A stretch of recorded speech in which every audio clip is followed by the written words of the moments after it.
Jadi sebelum 25 Agustus, sebelum terjadi kerusuhan nasional itu, saya dipanggil mantan Panglima TNI di Jogja. Masya Allah, beliau sudah mendeteksi akan terjadi kerusuhan di Indonesia.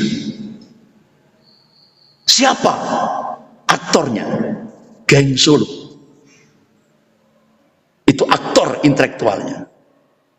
Kemudian buzzer-buzzernya PSI, Partai Solidaritas Indonesia, yang diketuai oleh Kaisang.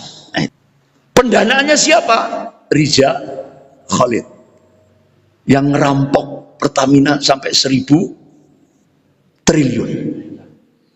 Luar biasa. Bahkan intelijen Presiden Prabowo membongkar pertemuan Riza Khalid di hotel di Kuala Lumpur. Terbongkar semuanya. Dia akan melakukan kudeta. Ternyata benar. Bahkan saya diberitahu oleh Pak Gatot itu rinci sekali, Ustaz, ini ada sabotase struktural yang dilakukan oleh Geng Solo. Jadi tujuannya apa ya? Tujuannya untuk mempercepat Gibran menjadi RI 1.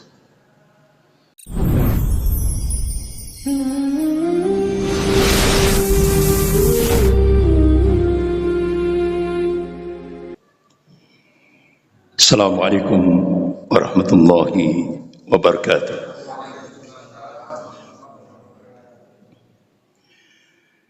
Innal hamdalillah nahmaduhu wa nasta'inuhu wa nastaghfiruh wa na'udzu billahi min shururi anfusina wa min sayyiati a'malina. May yahdihillahu fala mudilla lahu wa may yudlil fala hadiya lahu. Asyhadu an la ilaha illallah wahdahu la syarika lah wa asyhadu anna Muhammadan abduhu wa rasuluh. Ya ayyuhalladzina amanu taqullaha haqqa tuqatih wa la tamutunna illa wa antum muslimun. Ya ayyuhan nasu taqu rabbakum alladzi khalaqakum min nafsin wahidah wa khalaqa minha zawjaha wa batha minhuma rijalan katsiran wa nisaa'a wattaqullaha alladzi tas'aluna bihi wal arham innallaha kana 'alaikum raqiba.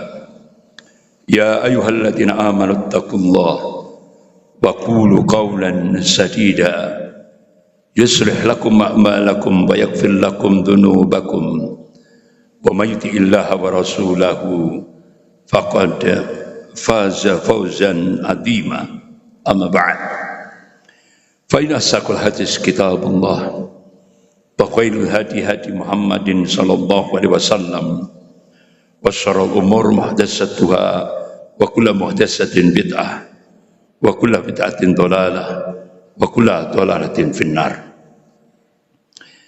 Masyarul muslimin rahimakumullah. Malam ini kita membahas tentang kitab yang ditulis oleh Ibnu Khaldun rahimahullah, yang paling fenomenal, yaitu kitab Muqaddimah. Jadi Muqaddimahnya saja sudah terkenal, apalagi isinya. Jadi ini yang dikenal pertama kali itu Muqaddimahnya, pendahuluan. Ini ditulis oleh Ibnu Khaldun. Jadi karya fenomenal ini berisi tentang penyusunan sistematika filsafat dan sejarah. Beliau ini dikenal dengan bapak sosiolog Islam. Bahkan beliau juga dikenal bapak pendidikan Islam, Tarbiyatul Islamiyah. Dalam kitab Muqaddimah ini dijelaskan pandangan-pandangan beliau mengenai hal-hal yang berkaitan dengan negara dan masyarakat istimaiyah. termasuk di dalamnya juga dibahas tentang Tarbiyatul Islamiyah, pendidikan Islam. Jadi kitab Muqaddimah ini diterjemahkan dalam bahasa Turki. Itu tahun 1730 Masehi. Ada yang sudah lahir itu. 1730 Miladiyah. Itu kitab ini sudah diterjemahkan ke dalam bahasa Turki. Bahkan dunia barat juga menerjemahkan dalam bahasa Perancis tahun 1806 Miladiyah. Bahkan Jerman juga menerjemahkan kitab Muqaddimah ini tahun 1812. Kemudian Inggris diterjemahkan dalam bahasa Inggris tahun 1957 Miladiyah. Sedangkan terjemahan yang cukup lengkap ke dalam bahasa Perancis itu dilakukan tahun 1862 sampai 1865. Dan ke dalam bahasa Turki itu 1870. Ini kitab Muqaddimah yang banyak membahas tentang sosiologi Islam. Jadi ada juga pendidikan, bagaimana penyelenggaraan sebuah negara, begitu juga istimaiyah tentang masyarakat Islam. Bapak-bapak, ibu-ibu yang dimuliakan Allah, kalau dilihat dari biografinya, Ibnu Khaldun itu dilahirkan di Tunisia, kawasan Timur Tengah, ya. Pada tanggal 1 Ramadan, jadi lahirnya pas 1 Ramadan 1732 Hijriah, bertepatan tanggal 27 Mei 1332 Miladiyah. Nama lengkap beliau adalah Abdurrahman Abu Zaid Waliuddin Ibnu Khaldun. Abdurrahman adalah nama kecilnya. Abu Zaid itu nama panggilan di tengah-tengah keluarga beliau. Sedangkan Waliuddin itu adalah gelar yang diberikan kepadanya saat beliau menjabat sebagai qadhi, hakim, ya, di Mesir waktu itu. Jadi beliau jabatan beliau sebagai qadhi, hakim di Mesir. Selanjutnya beliau lebih populer dengan sebutan Ibnu Khaldun. Itu. Dalam karyanya At-Ta'rif, Ibnu Khaldun menerangkan tentang dirinya dan garis keturunannya, jadi nasabnya sebagai Abdurrahman Ibnu Muhammad Ibnu Hasan Ibnu Jabir Ibnu Muhammad Ibnu Ibrahim Ibnu Abdurrahman Ibnu Khaldun, berasal dari keluarga Arab Hadramaut, berarti Yaman, dari Yaman. Jadi beliau adalah keturunan dari sahabat Rasulullah SAW bernama Wa'il bin Hujr dari kabilah Kindah. Jadi keturunan dari sahabat Rasulullah SAW.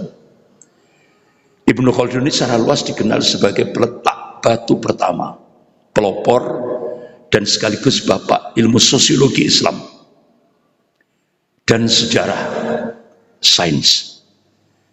Dan beliau lebih dikenal lagi karena buku Muqaddimahnya, kitab yang ditulis pertama kali, Muqaddimah.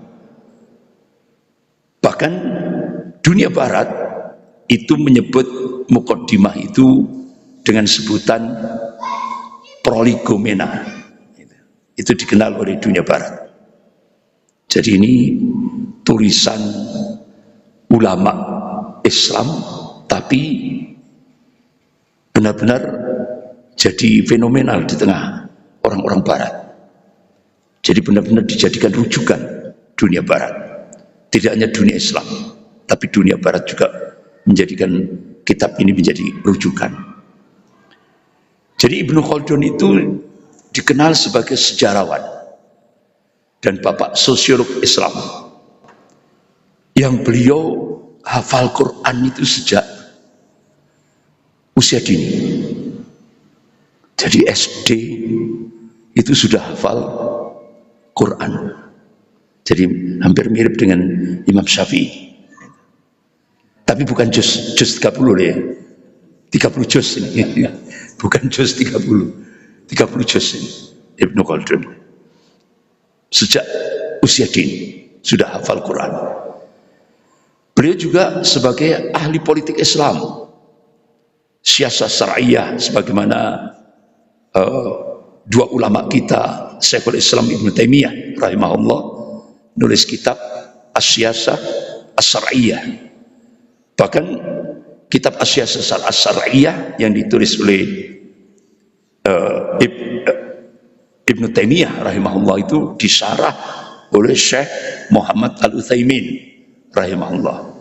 Beliau adalah kibar ulama Saudiyah, Imam Masjidil Haram. Syekh Muhammad Al-Utsaimin itu mensyarah kitab As-Siyasah As-Syar'iyyah. Kemudian ada lagi Al-Imam Mawardi. Beliau tulis kitab Al-Ahkamus Sultaniyah. Jadi beliau mengungkap tentang bagaimana Al-Quranul Karim, jadi Al-Quran dan As-Sunnah itu benar-benar menjadi pijakan untuk mengatur penyelenggaraan sebuah negara. Itu ditulis oleh Al-Imam Mawardi rahimahullah dalam kitabnya Al-Ahkamus Sultaniyah. Bahkan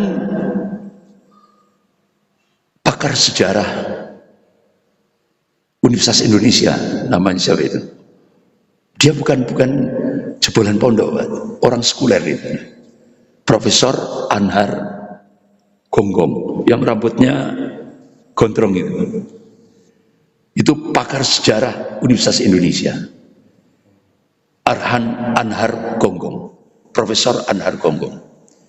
Jadi ternyata kitab Al-Ahkamus Sultaniyah yang ditulis oleh Imam Mawardi itu disyarah ya, oleh Kartosuwiryo.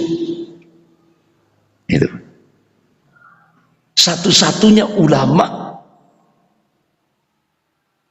Indonesia yang mensyarah kitab Al-Ahkamus Sultaniyah yang ditulis oleh Al-Imam Mawardi itu Kartosuwiryo.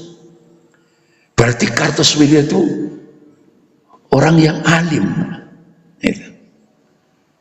Satu-satunya murid Haji Umar Said Cokroaminoto yang konsisten sampai beliau dieksekusi mati atas perintah Presiden Soekarno.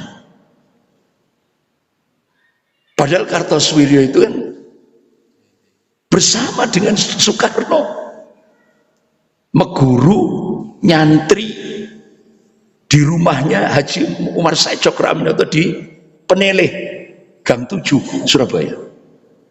Soekarno, Kartosuwiryo sama Muso. Jadi satu kiai lahir 3 ideologi. Jadi Soekarno cenderung pada ideologi nasionalis sekuler. Kemudian Muso cenderung pada ideologi komunis, sosialisme komunis. Kartosuwiryo konsisten pada ideologi Islam sampai beliau meninggal. Tapi sayangnya Pak, difitnah. Karena dulu itu kan belum ada HP, belum ada HP. Jadi ketika pasca perjanjian Renville dengan Belanda, itu kan diputuskan pasukan Siliwangi Jawa Barat harus ditarik ke ibu kota negara Republik Indonesia. Waktu itu ibu kota negara kita di Jogja. Nah, sehingga akhirnya Jawa Barat kosong. Nah, pada saat itu ada wartawan Tempo tanya kepada Panglima Besar Jenderal Sudirman, Pak Dirman, kalau pasukan Siliwangi ditarik dari Jawa Barat ke ibu kota negara Yogyakarta, berarti Jawa Barat dijajah lagi oleh Belanda. Apa jawaban Panglima Besar Jenderal Sudirman? Tidak, kita naruh orang kita sendiri. Siapa? Kartosuwiryo diperintah oleh Panglima Besar Jenderal Sudirman untuk melakukan gerilya selama 13 tahun menghadapi penjajah Belanda di Jawa Barat. Nah, itu ditulis oleh Bung Tomo tahun 70-an. Bung Tomo yang Radio RRI waktu peristiwa 10 November itu bikin buku, diterbitkan tahun 70-an. Jadi yang memerintah Kartosuwiryo untuk bergerilya ke Jawa Barat itu Panglima Besar Jenderal Sudirman. Tapi sebelum Pak Kartosuwiryo itu berangkat menuju Jawa Barat, beliau itu diminta untuk menjadi one man hand, wakil Menteri Pertahanan. Berarti Pak Kartosuwiryo itu kan orang penting dalam jabatan pemerintahan. Nah, tapi karena dulu itu tidak ada HP, sampai berita itu nyampe ke Presiden Soekarno, dianggap Kartosuwiryo berontak, gitu loh. Tidak mematuhi Presiden Soekarno. Padahal yang memerintah itu Panglima Besar Jenderal Sudirman. Nah, itu. Tapi akhirnya karena itu tadi fitnah, akhirnya Presiden Soekarno minta supaya Kartosuwiryo ditangkap. Itu. Sampai akhirnya dieksekusi mati. 12 tembakan di Pulau Ubi, Jakarta. Sampai Orde Baru, ya tetap fitnahnya berkembang. Apalagi yang jadi Panglima TNI waktu itu Jenderal LB Murdani. Langsung Pak, Jenderal LB Murdani itu kan sangat anti terhadap Islam. Sehingga akhirnya Jenderal LB Murdani di Cilangkap itu, markas besar Angkatan Darat itu, dibuat diorama. Jadi umat Islam itu kalau kita masuk ke Cilangkap itu, sudah umat Islam itu pemberontak. Gitu. Itu saya dapat info itu langsung dari Kepala Bakin, yaitu Bapak Letnan Jenderal Z.A. Maulani. Beliau itu wasiat, tolong itu rubah itu diorama yang dibuat oleh Jenderal LB Murdani. Nah akhirnya alhamdulillah Bapak-bapak, Ibu yang dimuliakan Allah, begitu Presiden Prabowo diangkat jadi presiden,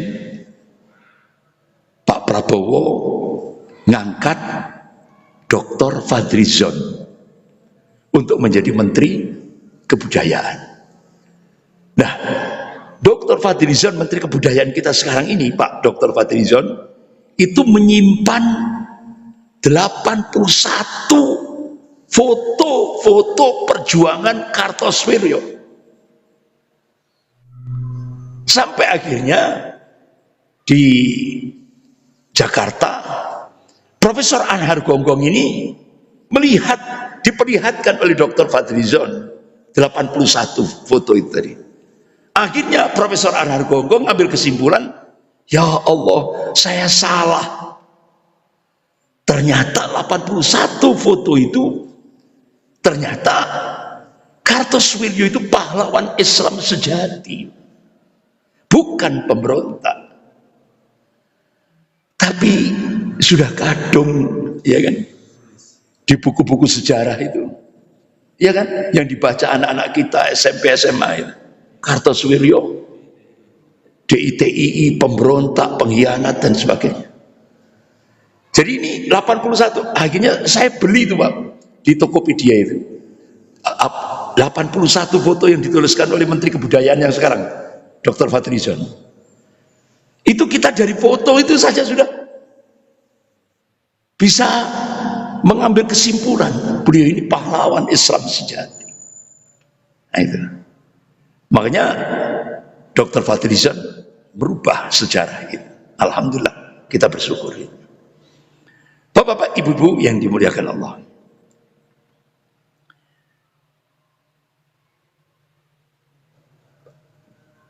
Ibnu Khaldun di samping sebagai ahli politik Islam, ia pun dikenal sebagai bapak ekonomi Islam. Karena pemikiran-pemikirannya tentang teori ekonomi yang logik dan realistis. Ya. Jadi beliau juga dikenal dengan bapak ekonomi, gitu kan? Ulama yang paham tentang ekonomi Islam. Bahkan jauh sebelum Adam Smith yang itu dijadikan sebagai pijakan ekonomi Barat, ya kan? Belum jauh sebelum Adam Smith dan David Ricardo itu mengupakan tentang teori-teori ekonominya. Itu Ibnu Khaldun sudah meletakkan dasar ekonomi Islam. Bapak-bapak, ibu-ibu yang dimuliakan Allah. Ini sejarah kehidupan Ibnu Khaldun dibagi menjadi 4 fase. Fase yang pertama, guru awal beliau itu adalah ayahnya sendiri. Ini gurunya itu ayahnya sendiri. Kemudian belajar membaca Al-Quran dalam usia sekitar 7 tahun. Sampai hafal 30 juz Al-Quran. Itu usia 7 tahun. Sama dengan Imam Syafi'i. Itu yang mengenalkan ayahnya sendiri. Ayahnya Ibnu Khaldun. Kemudian beliau belajar lughah.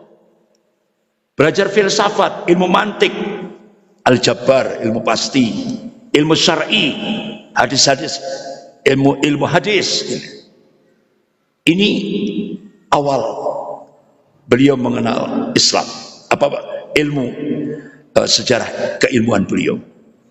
Kemudian beliau bekerja di bidang politik, menjadi katib dan perencana Khitah al-Mundallin kerajaan Islam waktu itu. Anggota Dewan Ilmu Pengetahuan. Bahkan beliau menjadi diplomat atau duta negara. Diplomat. Kemudian beliau menjadi Perdana Menteri. Pernah. Ibnu Khaldun juga pernah menjadi Perdana Menteri. Setelah itu fase ketiga, beliau sudah menapaki usia-usia tua gitu ya. Beliau banyak menulis. 4 tahun beliau di Benteng Ibnu Salamah menulis kitab Al-Ikhbar dan Muqaddimah yang cukup dikenal ini. Kemudian 4 tahun di Tunisia untuk merevisi kitab Muqaddimah. 4 tahun Pak. Beliau merevisi kitab Muqaddimah.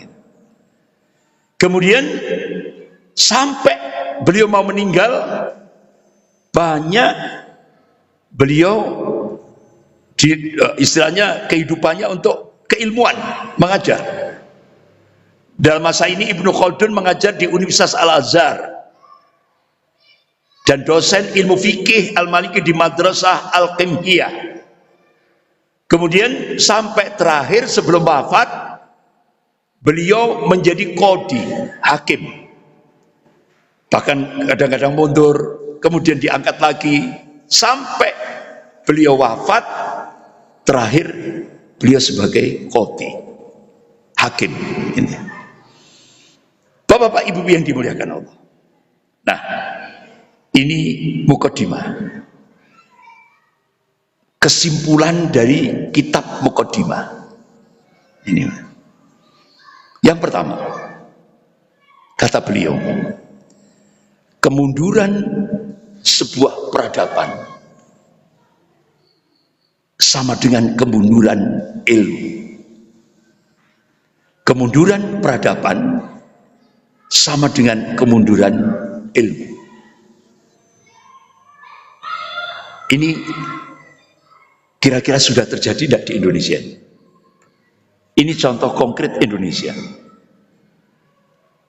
10 tahun pada masa Presiden Jokowi, dia angkat pemilik perusahaan Gojek, coba, Nadiem Makarim. Kan Rasulullah sudah mengingatkan, ketika kita memberikan amanah kepada orang yang bukan ahlinya, Rasulullah menegaskan fantadir sa'ah, tunggulah kehancurannya. Nah, ini komisaris perusahaan Gojek disuruh bidangi pendidikan nasional, sehingga akhirnya muncullah kurikulum merdeka. Nah, itu apa yang terjadi? Ya Allah, selama 10 tahun ini anak-anak SMA lulus dari SMA itu sudah tidak bisa lagi diterima di lembaga pendidikan luar negeri. Sudah ditolak oleh luar negeri. Ini dampak daripada 10 tahun kurikulum merdeka yang diterapkan oleh Menteri Pendidikan Nadiem Makarim.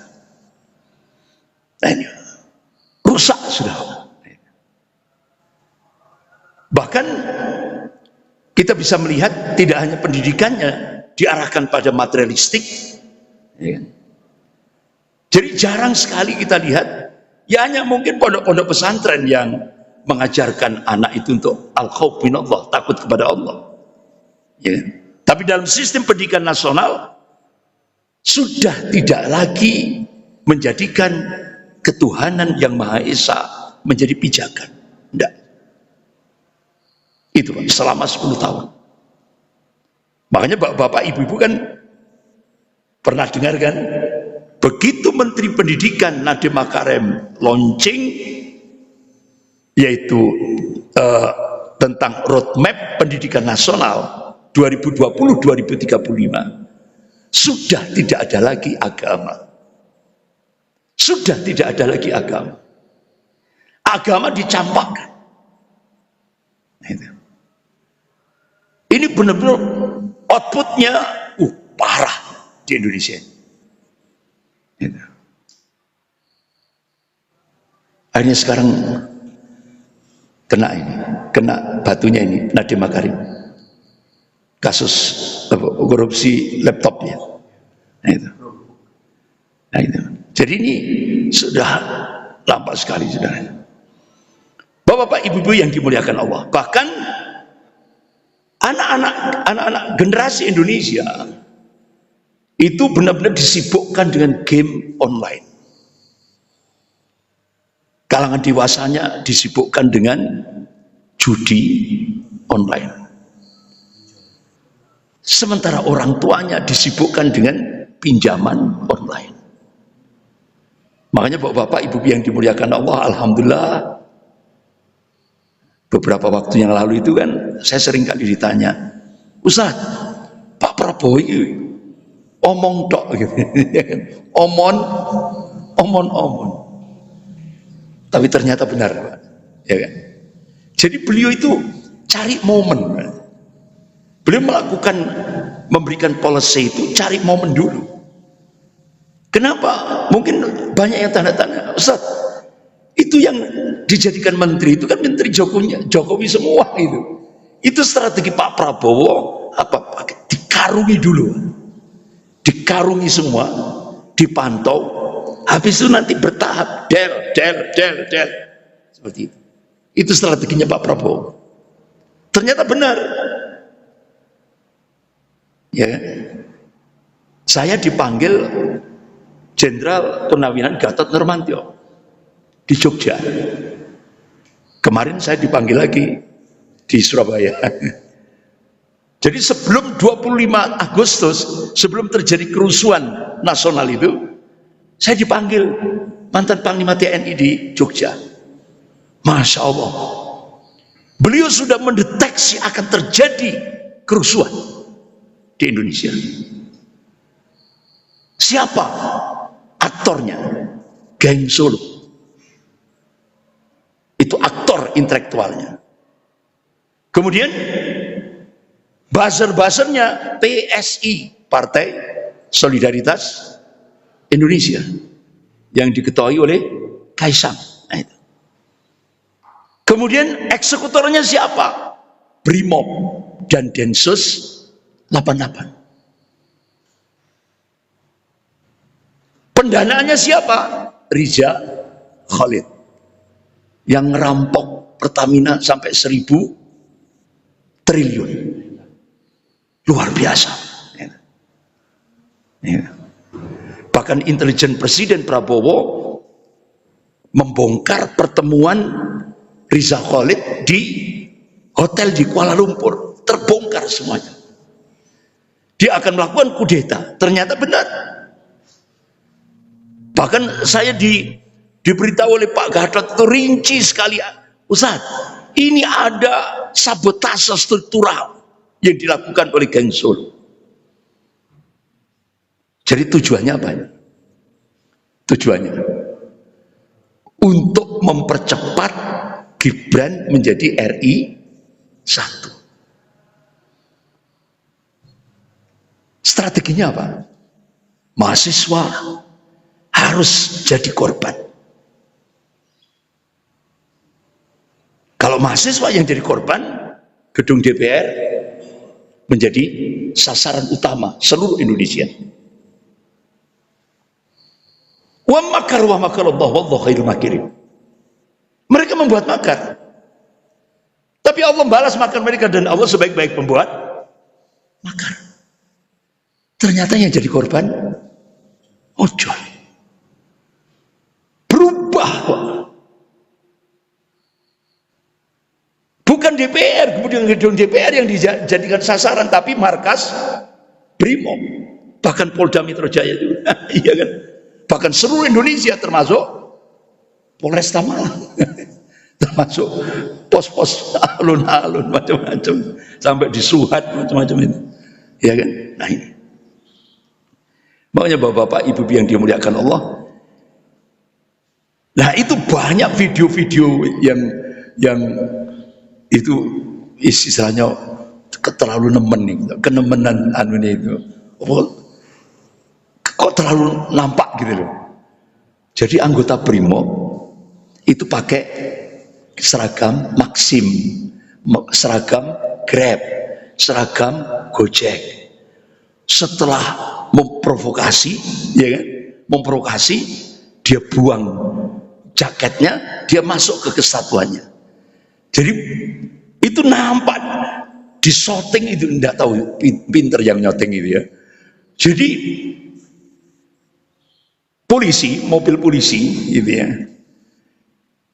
itu ditonjok Pak, sopir polisi ditonjok, dibuka pintunya, dihantam sana. Habis itu dia lari ke kesatuan Brimob. Jadi sandiwara nampak itu. Terbongkar. Makanya Pak Prabowo langsung yang di Del Menko Polhukam Jenderal Budi Gunawan, kemudian Sri Mulyani, ya kan? Sri Mulyani, kemudian Budi Ari, ya kan? Judi online ini, kemudian Menpora, ya kan? Menpora, itu. Menpora. Jadi terbongkar semuanya. Termasuk yang di Malang, Pak. Di Malang itu, ya Allah, Kita dikumpulkan 168 bis itu masuk, diarahkan ke mana? Brimob itu sebelah timur kayaknya, di arah timur, ke arah timur. Itu 168 bis. Kalau per bisnya 40 orang, ini semua orang di luar Malang, bayaran semuanya. Akhirnya waktu itu kita dikumpulkan, tokoh-tokoh ulama Semalang Raya dikumpulkan. Akhirnya terdetek yang akan dihancurkan pertama kali gedung DPRD, Balai Kota, Bank BCA, Kayu Tangan, Polresta, Polsek Semalang Raya. Dan itu akan dilakukan dini hari sampai subuh. Dini hari sampai subuh. Alhamdulillah. Itu sudah terjadi. Tapi itu kan hari Senin. Semua murid-murid SD, SMP, SMA Semalang Raya diliburkan semuanya. Dan waktu itu sempat saya memberikan statement. Saya ingat pada saat sebelum pilkada, pilgub dan pilkada, Pak Jokowi minta kepada Presiden Prabowo 4 kota. Akhirnya diloloskan oleh Presiden Prabowo. 4 kota itu Surabaya, Khofifah, ya kan, Gerahadi, Gubernuran, kemudian Malang, Kediri, Madiun. Nah, saya waktu itu tak ingat-ingat ini ada apa, untuk apa. Ternyata untuk melakukan kudeta. Ternyata benar, Pak. Gerahadi dihancurkan. Tapi sebelum pilgub, Khofifah, Pangdam, Kapolda minta restu dulu ke Solo. Termasuk Pak Wahyu sama Heri, siapa namanya yang Ali Mutahirin, minta restu dulu ke Solo. Termasuk Kediri dan Madiun. Nah ini Pak, ternyata ada kaitan semuanya. Ya. Akhirnya alhamdulillah Presiden Prabowo memerintahkan kepada Panglima Divisi Kostra Singosari untuk pengamanan Malang Raya langsung dipimpin langsung oleh Panglima Divisi Kostra, Mayor Jenderal siapa itu? Polisi off. Bahkan sampai saya dapat info Polsek Dinoyo aja yang jaga Linmas. Jadi polisi off, semua tidak ada. Gitu. Semua yang mengatur keamanan semua langsung prajurit, ribuan prajurit Kostra. Alhamdulillah gagal penghancuran Malang Raya. Kenapa? Setelah Gerahadi, Kediri, gedung DPRD Kediri dihancurkan, itu target Malang ini akan dijadikan isu nasional untuk itu tadi lebih dahsyat lagi. Alhamdulillah gagal. Inilah ya bapak-bapak, ibu-ibu yang dimuliakan Allah. Gagal akhirnya kudeta ya. Tapi akhirnya kita bisa tahu sekarang ini, ya kan? Alhamdulillah sekarang banyak yang grup-grup WA. Oh ya Ustaz, tiba ini benar. Tiba ini gak omon. cari timing gitu. Cari timingnya. Balik lagi ke Ibnu Khaldun. Disintegrasi wawasan ilmu akibat sistem pendidikan sekuler liberal yang ini diterapkan oleh Presiden Jokowi selama 10 tahun di Indonesia lewat Nadiem Makarim. Jadi kitab Muqaddimah ini jadi bahan muhasabah kita. Oh, ternyata di Indonesia apa yang dianalisis oleh Ibnu Khaldun masuk. Gitu. Kemudian ambivalensi tujuan atau orientasi pendidikan. Gitu. Artinya tidak lagi al-khauf minallah tapi materialistik. Gitu. Kemudian umat Islam tidak menjadikan pendidikan sebagai sarana strategis untuk membangkitkan kembali peradaban Islam. Jadi cara membangun peradaban Islam itu pendidikan atau tarbiyatul Islamiyah ini jadikan sebagai sarana strategis. Tapi ternyata selama 10 tahun kemarin dihancurkan. Ini makanya analisis Ibnu Khaldun ini Masya Allah luar biasa. Bapak-bapak, ibu-ibu yang dimuliakan Allah,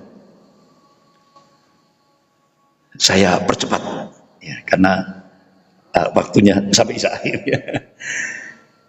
Contoh lagi ini, Ibnu Khaldun ngambil kesimpulan tanda-tanda kehancuran sebuah negara itu 3. Yang pertama, diawali dengan kedzaliman pemerintah yang tidak lagi mempedulikan hak dan kesejahteraan rakyatnya. Ini sudah terjadi di Indonesia. Yang kedua, sikap sewenang-wenang terhadap rakyat. Ini juga sudah terjadi di Indonesia. Mulai dari 800 petugas KPPS tanpa ada pertanggungjawaban dari pemerintah. Pilpres 2019. Terus 300 lebih umat Islam yang protes di depan Bawaslu. Disiksa dengan cara yang sangat biadab. 52 orang dihilangkan. Tidak tahunya sudah jadi mayat.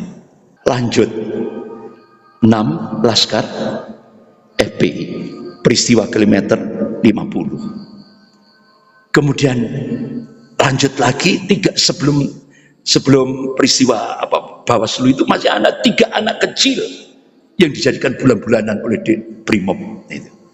Kemudian 6 Laskar FPI. Kemudian stadion Kanjuruhan. Nah itu. Ini benar-benar terstruktur, sistematis dan masif sekali. Bahkan Presiden Jokowi waktu itu memberikan keputusan policy hancurkan rest area kilometer 50 supaya tidak ada barang bukti. Begitu juga stadion Kanjuruhan. Presiden Jokowi mengatakan hancurkan stadion Kanjuruhan supaya tidak ada barang bukti. Bahkan sampai di sidang pengadilan Komandan Brimob diinfokan mati. Nah kalau Komandan Brimob testimoni di depan pengadilan, otomatis akan nyanyi kan, siapa yang memerintahkan saya? Nah itu. Sehingga akhirnya kesimpulan hakim, peristiwa Kanjuruhan yang salah bukan Brimob, yang salah bukan stadionnya, yang salah bukan pemain, yang salah adalah angin. Sehingga akhirnya masyarakat Malang Raya itu kapan angin ditangkap, kapan angin disidang, dan kapan angin di penjara. Berapa M itu Pak untuk ngamplopi Arema? M. Selesai. Ini kesewenang-wenangan terhadap rakyat. Yang terakhir, kata Ibnu Khaldun, timbul rasa ketidakpuasan hukum dan aturan yang ada, dan situasi ini akan semakin parah bila kemudian terjadi iftirak, perpecahan di kalangan elit penguasa yang kerap berbuntut pada disintegrasi bangsa dan memunculnya petty leader, pemimpin yang lemah. Makanya ketika saya diundang purnawirawan Angkatan Darat, Angkatan Laut, Angkatan Udara 17 April di Jakarta, saya satu meja dengan mantan Menko Polhukam Jenderal Tejo. Usah di Indonesia ini ada the real presiden. Loh, apa Pak yang dimaksud the real presiden? Jadi ada presiden, ada the real presiden, ada yang presiden sebenarnya. Siapa presiden sebenarnya?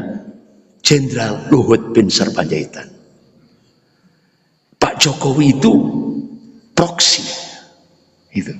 Jadi saya tahu sendiri langsung, info langsung dari mantan Menko Polhukam Jenderal Tejo. Karena beliau jadi Menko Polhukam Mulstart 2014. Jadi ini Pak. Jadi analisis Ibnu Khaldun, Masya Allah. Makanya kenapa kitab ini dijadikan rujukan oleh tidak hanya dunia Islam, seluruh dunia Barat. Tanda-tanda kehancuran negara. Nah, insya Allah bulan depan nanti kita akan bahas tentang bagaimana masyarakat dan negara yang kuat menurut Ibnu Khaldun. Sekian kita akhiri dengan bacaan hamdalah dan doa kafarat majelis. Alhamdulillahirabbil alamin. Subhanakallahumma wa bihamdika asyhadu an la ilaha illa anta astaghfiruka wa atubu ilaik. Wabillahi taufiq wal hidayah. Wassalamualaikum warahmatullahi wabarakatuh.